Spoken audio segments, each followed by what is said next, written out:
السلام علیکم ورحمۃ اللہ وبرکاتہ۔ ناظرین کرام، معراج کے حوالے سے ایک بحث یہ ہے کہ آپ صلی اللہ علیہ وسلم کو یہ معراج حالت بیداری میں کرائی گئی یا حالت خواب میں کرائی گئی۔ صحیح ترین موقف یہی ہے کہ آپ صلی اللہ علیہ وسلم کو خواب میں کئی مرتبہ معراج کروائی گئی اور خواب میں عالم بالا کے مناظر بتائے گئے، البتہ ایک مرتبہ حالت بیداری میں جسم کے ساتھ آپ صلی اللہ علیہ وسلم کو معراج کروائی گئی۔ اس کی شہادت ایک غیر مسلم عالم کی طرف سے بھی موجود ہے جو تاریخ کی کتابوں میں پائی جاتی ہے۔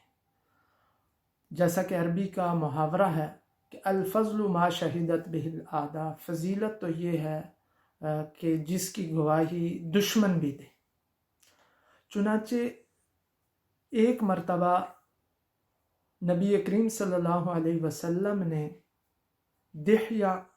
حضرت دحیہ کو اپنا نمائندہ بنا کر کیسر روم کے پاس اسلام کی دعوت کے لیے بھیجا۔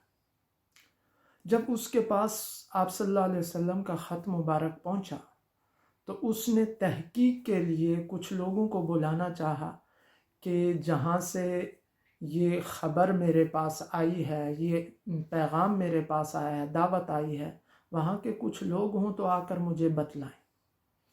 اتفاق سے مشرکین مکہ کا ایک تجارتی قافلہ وہاں پر گیا ہوا تھا۔ کیسر نے ان کو بلایا، شاہ روم نے، تو ابو سفیان کو کہا گیا کہ آپ اس شخصیت کے بارے میں کیا کہتے ہیں جن کی طرف سے میرے پاس یہ پیغام آیا۔ ابو سفیان کہتے ہیں میں نے سوچا کہ آپ صلی اللہ علیہ وسلم کے متعلق کوئی غلط بیانی کروں، جھوٹ بولوں، لیکن پھر میں نے سوچا کہ اگر میں نے جھوٹ بولا تو میرا جھوٹ واضح ہو جائے گا، میرے ساتھی مجھے جھٹلا دیں گے اور اس بادشاہ کی نظر میں گر جاؤں گا، لہٰذا مجھے جتنی بھی باتیں تھیں ساری باتیں سچی اور واقعاتی باتیں میں نے وہاں پر بیان کی۔ البتہ ایک موقع میرے لیے یہ تھا کہ میں اس کو بیان کر دیتا کہ واقعہ معراج کے متعلق میں نے کہا کہ یہ جس شخص کی طرف سے آپ کو یہ دعوت آئی ہے، خط آیا ہے، وہ یہ بیان کرتے ہیں کہ ایک مرتبہ رات کے ایک حصے میں وہ مکہ مکرمہ سے یہاں تک بیت المقدس تک آ گئے اور راتوں رات پھر آسمانوں کی سیر کر کے وہ واپس پہنچ گئے۔ یہ واقعہ وہ بیان کرتے ہیں۔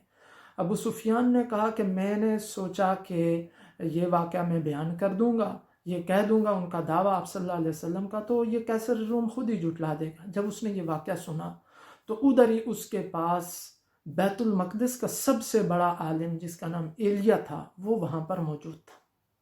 اس نے کہا کہ میں آپ کو اس بات کا پس منظر سناتا ہوں کہ میں بیت المقدس کا ہی عالم ہوں اور میں رات کو اس وقت تک وہاں سے نہیں جاتا جب تک کہ سب دروازوں کو بند نہ کر دوں۔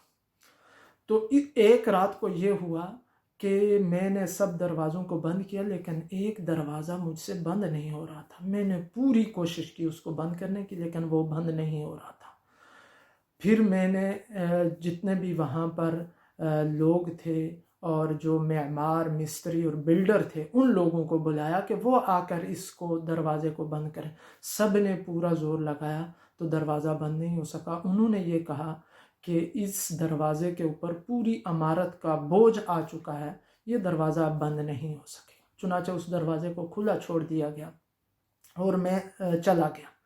جب میں صبح واپس آیا تو دیکھتا کیا ہوں کہ دروازے کے باہر ایک جو چٹان ہے اس کے اندر ایک سوراخ ہے اور ایسا لگتا ہے کہ وہاں پر رات کو کوئی جانور باندھا گیا ہے، وہ اس کی نشانات موجود ہیں اور اس کے علاوہ وہاں پر اثرات یہ معلوم ہوتے ہیں کہ رات کو یہاں پر کوئی آیا تھا۔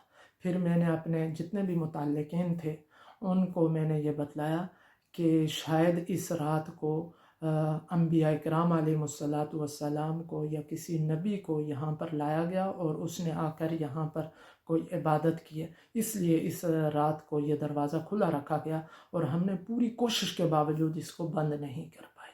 تو یہ وہ شہادت ہے جو ایک غیر مسلم عالم نے، یہودی عالم نے نبی کریم صلی اللہ علیہ وسلم کی معراج کے متعلق پیش کی ہے، جس سے پوری طرح واضح ہوتا ہے کہ نہ صرف یہ کہ یہ اسلامی عقیدہ ہے، بلکہ کہ یہ ایسی حقیقت ہے کہ جس کو دشمن بھی ماننے پر مجبور ہو گیا۔